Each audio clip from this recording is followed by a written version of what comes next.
கர்த்தருடைய பரிசுத்த நாமத்துக்கு ஸ்தோத்திரம் உண்டாவதாக. என் கப்பலின் அடித்தட்டில் என் இயேசு இருக்கிறார்.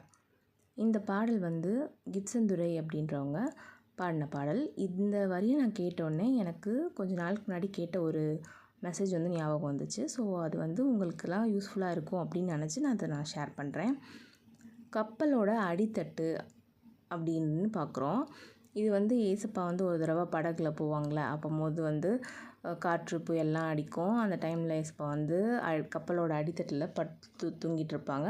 சிஷ்யர்கள் பயந்து கத்துவாங்க. அப்புறம் ஆண்டவர் ஏன் உங்களுக்கு விசுவாசம்லாம் போச்சு, அற்ப விசுவாசிகள்னு திட்டுவார். அப்புறமா அந்த காற்றுலையும் அவர் அமைதிப்படுத்திடுவார். ஸோ எல்லாருமே ஆச்சரியப்படுவாங்க. இந்த காற்று கடல் அதெல்லாம் ஆண்டவரோட சொல் பேச்சு கேட்குதுன்னு சொல்லிட்டு ஆச்சரியப்படுவாங்க அப்படின்னு நம்ம பார்க்குறோம்.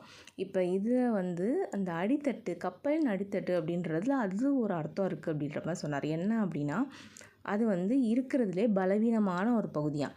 ஸோ அது ஒரு விஷயம் இப்போ நமக்கு தாக்குது அப்படின்னா, அந்த புயலோ ஏதோ தாக்குது அந்த கப்பல் அப்படின்னா, ஃபஸ்ட்டு அதுதான் ரொம்ப அடி வாங்கும் ஒரு பகுதியாக. அப்போ அந்த மெயினான இடத்துல நம்ம ஏசப்பா இருக்காங்க. அப்போது நம்ம இதை எப்படி கம்பேர் பண்ணோன்னா, நம்மளோட வாழ்க்கைன்றது ஒரு படகு மாதிரி, ஒரு கப்பல் மாதிரின்னு வச்சுக்கோங்க.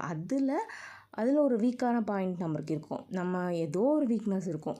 நம்மளோட பாவமாக இருக்கலாம், இல்லை நம்ம பலவீனமாக இருக்கலாம், இல்லை அப்படின்னா ஏதோ ஒரு விஷயம் நம்ம தான் அதில் வீக்காக இருப்போம். இப்போ மற்றவங்கெல்லாம் இந்த மாதிரி ஸ்ட்ரென்த், அவங்களுக்கு இந்த ஸ்ட்ரென்த், எனக்கு இந்த ஸ்ட்ரென்த் இருக்குது, அந்த ஸ்ட்ரென்த் இருக்குன்னுவாங்க. நமக்கு பார்த்தா அந்த தான் நமக்கு வீக்காகவே இருக்கும். மற்றவங்கெல்லாம் நம்ம ஏஜில் இருக்கும்போது அந்த இதுலலாம் ரொம்ப ஸ்ட்ராங்காக இருப்பாங்க. நமக்கு மட்டும் அந்த வீக்னஸ் இருக்கும். அந்த வீக்னஸ் ஆண்டவர் புரிஞ்சுப்பார்.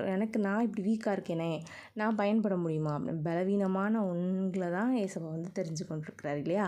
அதே மாதிரி உங்களோட பலவீனத்தில் உங்களுக்கு எது கஷ்டமான விஷயமோ, நீங்கள் எதில் ரொம்ப பலவீனப்பட்டிருக்கீங்களோ அந்த இடத்துல ஏசப்பா இருக்கிறார். அதனால் நீங்கள் கவலையே பட வேண்டாம்.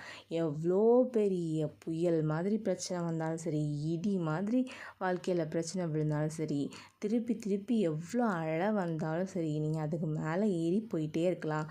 ஏன்னா உங்களோட கப்பலோட அடித்தட்டில் நம்ம இயேசு இருக்கிறார். ஸோ அதனால் கவலைப்படாதீங்க.